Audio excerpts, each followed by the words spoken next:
That's when I make a beeline for the tree line. That's when I make a beeline for the tree line.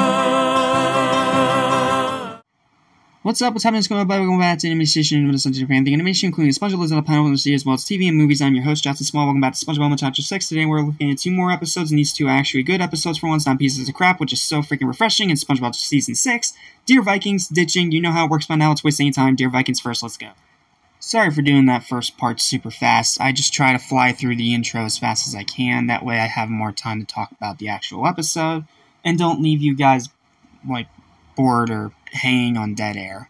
So, without further ado, let's start with Dear Vikings, an episode that I've kind of flipped back and forth on whether I really like it or I really hate it.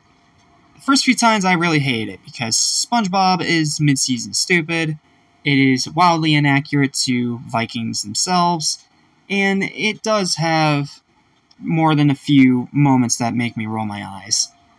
But on more rewatches, I've become a bit more forgiving of the episode, to the point where I'd actually call it really good. SpongeBob being stupid is still agitating, but that's really my only big problem with the episode. Outside of that, it's actually a pretty solid, very good episode, so let's talk about it.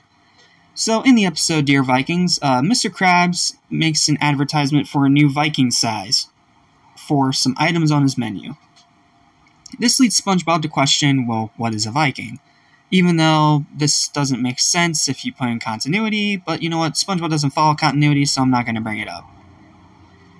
So, he is wondering what Vikings are, and Squidward is gracious enough to tell him. But he tells him literally everything that he thinks Vikings are to make SpongeBob believe all those things, which are obviously inaccurate. Like collecting socks, watching movies, it's funny. It is so funny. So SpongeBob then writes a letter to the Vikings, which then somehow ends up getting to the Vikings through this one guy that finds it in the trash and goes on this really long journey to bring it back to the Viking King. And then there is some weird things going on with that, but I'm not going to talk about it. And they get the letter, and seeing that SpongeBob is wildly inaccurate, they take it as a way of insult. So the Vikings crash through the Krusty Krab, kidnapped Squidward and SpongeBob, as Krabs hides in his office like a coward. And the rest of the episode is the Vikings actually teaching SpongeBob how they actually operate. You know, what they like to do. They like to redecorate, they like to sail on the sea, stuff like that. And apparently all of them, aside from one, are named Olaf.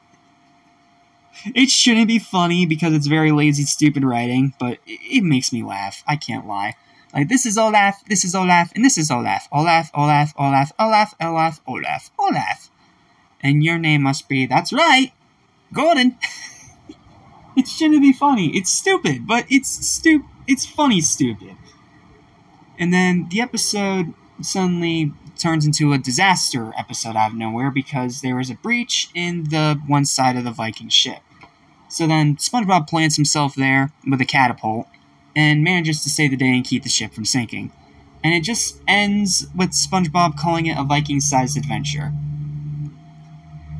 Yeah, the ending is weird, and it has another one of those weird points, a lot like Spongekiss, where it just kind of cuts off and ends instead of having an actual conclusion.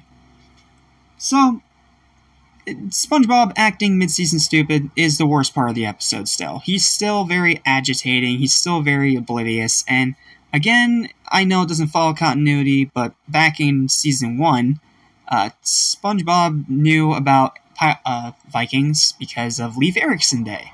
You know, hang-a-ding-a-durgan. Sorry, I love pre-movie SpongeBob so much. So this not only makes no sense, but it also makes you question how stupid they've made SpongeBob in recent years. This is one of SpongeBob's stupidest episodes, plain and simple. This is some of the stupidest that he has ever acted. Not the stupidest, we'll get to it, that's in Season 8, but it is still agitatingly stupid. However, the Vikings themselves are funny. I do like their designs.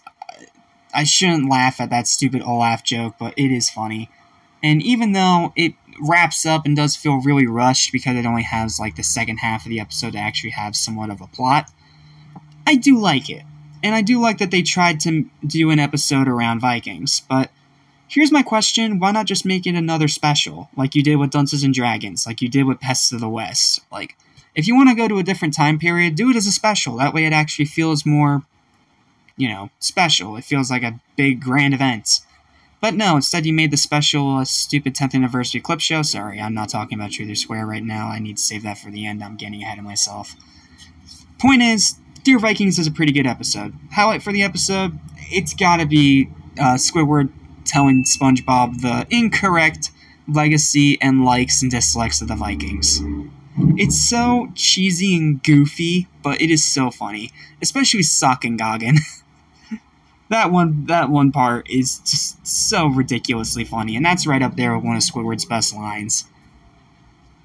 So, yeah. If you can get around SpongeBob being oblivious and agitatingly stupid, this episode is actually really enjoyable. I wish it was a special. It probably could have definitely benefited being a special, but in the same way, I'm kind of glad it's not, because then it probably would have dragged a bit more. So, Dear Vikings, it's a love it or hate it episode. Some people love it, some people hate it. Me, I think it's really good. 7 out of 10 episode. It's not nearly as bad as most say. Alright, let's finish off with Ditchin, because we're only talking about 2 episodes this time. Another solid episode. I wish I had a little bit more to say about Ditchin, but it's another episode that's kind of simple. It does have a lot of bad parts, we're going to talk about it, but overall I think the episode falls into the category of just good enough, decent, solid. As in, I wouldn't mind rewatching it again, but I'm not going to actively seek it out. So, in the episode Ditchin, SpongeBob ditches boating school to hang out with Patrick for the day, mainly to go to the comic book shop and get their comic book signed by Merman Man and Barnacle Boy. I mean, overdone much, but anyway, my meandering aside. Then they keep getting sidetracked with a bunch of other things, including a badminton tournament with Sandy, ice cream, and a bunch of other things. And SpongeBob just keeps trying to get back to boating school, but he keeps getting sidetracked. And there's one part where he almost drowns in tar. Yeah, that was unnecessarily dark. But then SpongeBob manages to get back, but that is when, because it's a boating school episode for literally no other reason whatsoever, Mrs. Puff ends up getting arrested.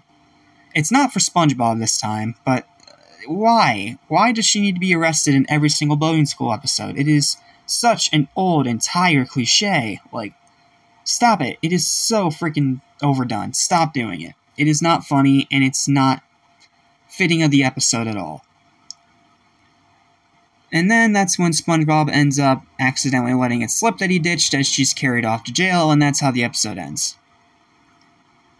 Yeah, the biggest reason why this episode's solid, in my opinion, is because of the badminton tournament with Sandy. That is way more intense than it needs to be, but it is very enjoyable. And the way that it gets more and more intense, Sandy being competitive, it's really entertaining. Seeing SpongeBob and Patrick try to work together against Sandy in a sport where they're obviously, not good at sports, but it's entertaining. It's really enjoyable, and it does last a little too long, but I like it. I think it's the best part of the episode. Then the part with Merman Man and Barnacle Boy, it's brief, it's okay, it's not great, it's very blasé. And then you have, again, the unnecessary dark part where SpongeBob almost drowns in tar. Why did that need to be in there? I don't get it.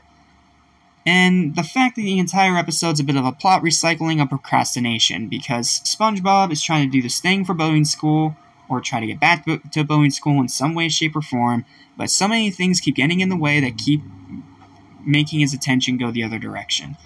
And unlike procrastination, which was creative and funny despite the fact that it was mainly in SpongeBob's house for the majority of the episode, this one, it takes place all throughout Bikini Bottom, but it barely does anything unique or interesting.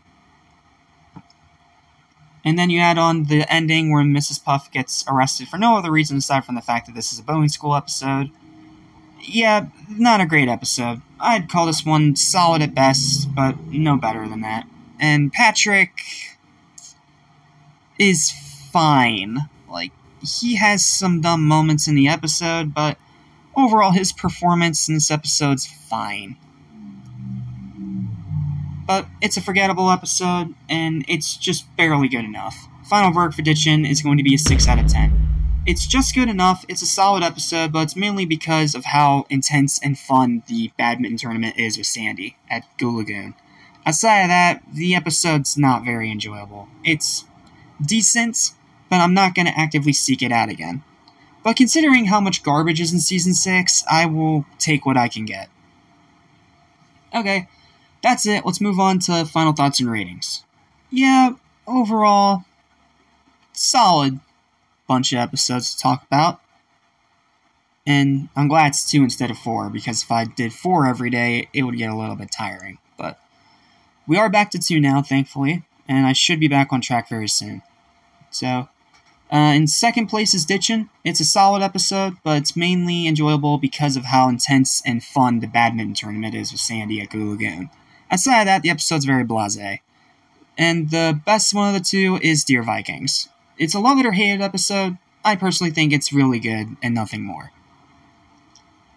Well, that's it, and that is all the episode reviews for today, because like I said in my previous video, Truth or Square is getting saved for the finale. So, thank you guys so much for watching. Please don't forget to like, share, and subscribe for more videos like this almost every single day.